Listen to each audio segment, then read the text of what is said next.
Let's talk about one of the sneakiest ways affairs start. Not with a hotel room, with a conversation, a confidant. Not a villain in a movie, not a seducer in the shadows, just a coworker, a friend at the gym, someone who just gets me. Here's what can happen. The unfaithful spouse is hurting. They're frustrated. Maybe they feel unnoticed, misunderstood, criticized, or just plain lonely. This is what we sign up for with real life. But instead of bringing that pain to their spouse, they start bringing it to somebody else. I'm just venting. It's harmless.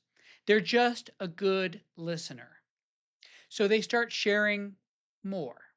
Yeah, things are a little rough at home. Honestly, I don't feel seen. I don't want to burden my spouse with this. And the other person responds with comfort and care.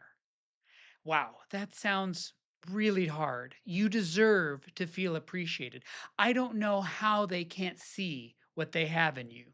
Right there, something important is happening. An emotional bond is forming outside of the marriage. It doesn't look like an affair yet. It looks like empathy. It looks like friendship. But this is where the heart starts to move. Affairs rarely start in the bedroom, they start in the story the unfaithful spouse begins to tell. You understand me more than my spouse does. You see the real me. You're safe. They're not. That emotional warmth, that feeling of finally being understood, that is so powerful. That's intoxicating. And then over time, the marriage itself starts to get rewritten. The unfaithful spouse doesn't just remember the relationships, they start to re edit it in their mind. Because when we retrieve memories, it isn't like pulling a book off the bookshelf and reading it as it was written. Instead, when we summon memories, we recreate them on the spot. If it's like reaching for a book, it's like reaching through the goo of our current emotional state and beliefs. And when we open the book, that goo smears the ink and distorts the pictures, and some of the pages just plain get stuck together. That may be one reason why they begin to minimize the good moments, exaggerate the bad ones, reinterpret history in a way that justifies what they're drifting toward. Suddenly, the marriage was never that good. We've never really connected. They were always like this. I don't think I ever truly even loved them. Is this accurate? Sometimes there really were serious problems, but often what's happening is selective memory, fueled by guilt, shame, and the need to make their choices make sense. Now, let's be very clear here. Even if a marriage is hurting, the affair is a unilateral choice. The unfaithful spouse makes that decision completely on their own. It's not co authored. That means the unfaithful spouse made that choice entirely on their own, regardless of what was happening in the marriage, regardless of the hurts, regardless of the conflict or disconnection. They picked up all the marbles, took them, and walked home. No one drove them to do it. No one forced their hand. There isn't a single thing a betrayed spouse could have done, good or bad, that obligates someone to cross that line. Were there difficulties and hurt feelings in the marriage? I can probably guarantee it. Why? Because every marriage has them. Were there misattunements, hurts, or loneliness? Marriages are filled with misattunements and reattunements, hurts and repair, pulling back and reconnection. It is a dance where we constantly step on one another's toes. Now, it may be that attunement hasn't been happening, repair feels impossible, and both spouses feel like they're stranded on a desert island. But the moment the unfaithful spouse chooses secrecy over honesty, the moment they took their inner world to someone outside the marriage, the moment they said yes to comfort with someone who wasn't their spouse, that was their decision alone. It's not a team decision. It's not a partnership decision. It's not a we were just hurting so much, so this just happened decision. It is one person deciding to step outside the marriage without the other person's knowledge, consent, or participation. That's why it feels so traumatic. Because the betrayed spouse is left standing there thinking, you made a life altering choice without me. You changed our entire marriage without me. You took something that belonged to both of us and you made the decision all by yourself that blew it apart. That's what makes betrayal so devastating. No marriage is perfect. Every relationship has rough edges, misattunements, missed bids, unresolved hurts, but no amount of imperfection in a marriage forces someone to cheat. The unfaithful spouse chose to share their inner world outside the marriage, chose secrecy instead of honesty, chose fantasy over repair, chose betrayal over boundaries. We can talk about pain, loneliness, and unmet needs all day, but at the end of it, adultery is still a choice.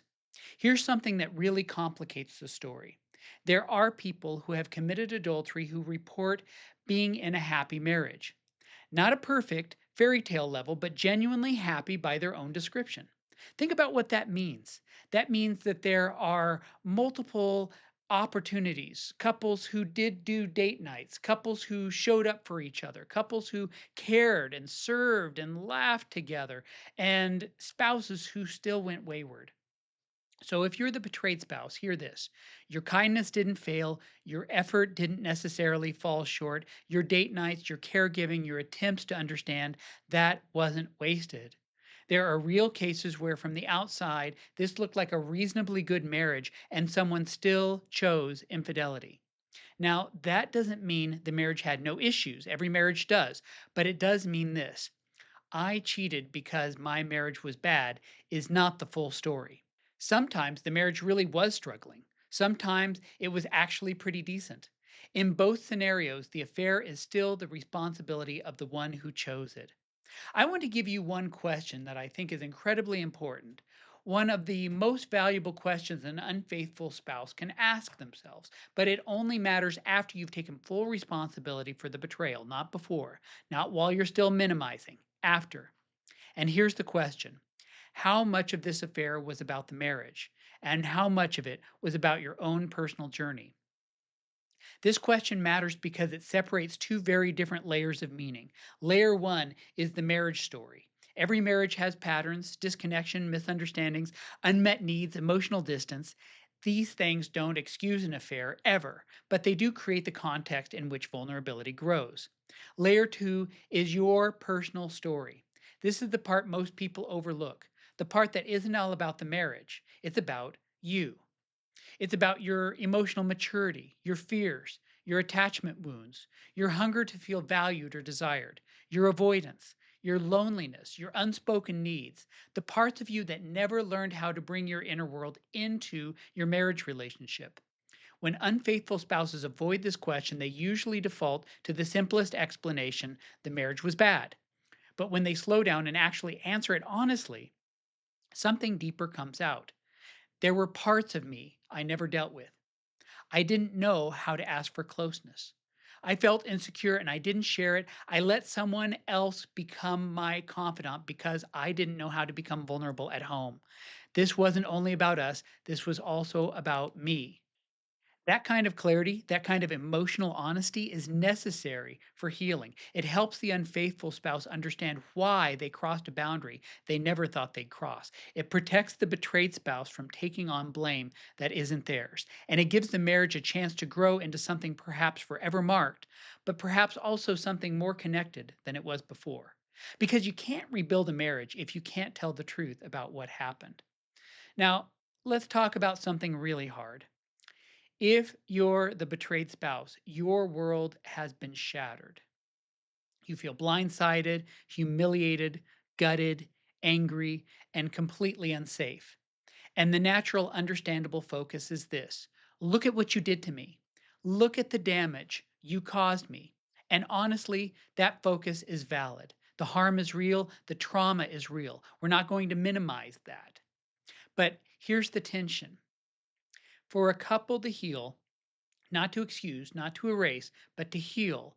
At some point, both people have to be willing to look at the marriage itself. Not in a 50-50 blame way. That's not what I'm saying. The betrayed spouse is 0% responsible for the decision to cheat. But the relationship, that's something two people build together.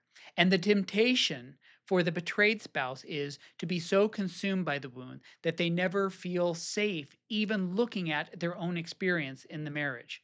Not what did I do to cause your affair, but what was it like for me in this relationship? Where did I pull back if I did? Where did I feel alone? Where did I shut down or protect myself? Those are very different questions. So here's the balance I want to hold. Truth one is the unfaithful spouse made a unilateral decision, a devastating choice. They own 100% of that decision to cross that line. Truth number two, if the couple wants any chance at genuine repair, both spouses eventually need to be able to explore the story of the marriage. Not because the betrayed spouse caused the affair, not because we're equalizing the harm, but because you can't rebuild something you're not willing to look at. For the unfaithful spouse, the work is this: radical honesty, full responsibility, deep empathy for the pain they caused, and a willingness to cut off those outside emotional bonds completely. For the betrayed spouse, the work is this: grieving, finding their footing again, setting boundaries, and eventually, if they choose to stay, being open to exploring their own experiences in the marriage, not as self blame, but as part of the bigger picture. If you've watched my other videos, you know I love helping couples get down under the surface level. Affairs usually don't just fall out of the sky, but they're also not forced by a spouse's flaws. So, what are we doing in counseling? We're asking questions like, where did you stop feeling safe to bring your pain to each other? Where did you start taking your fears, your sadness, your loneliness somewhere else? And then we start helping couples to do the following things. We help them name the wounds, own their choices, and slowly rebuild a bond inside the marriage so that neither partner has to go looking for a confidant someplace else. Because here's the reality: a strong marriage is not one where nobody is ever tempted. A strong marriage is one where, when the temptation or emotional pull does show up, you say, I'm feeling drawn to this attention, and that scares me. I need to bring this to you, not hide it from you. Now, that's the opposite of an emotional affair. That's honesty, that's vulnerability. That's what protects the marriage. If this hits close to home, whether you're the one who cheated or the one who was betrayed, please hear this. You're not crazy for hurting this much. You're not doomed to repeat this pattern, and you don't have to walk through this alone. Thanks for joining me as we talk about the hard things with honesty, with hope, and without pretending this stuff is easy. Hang in there.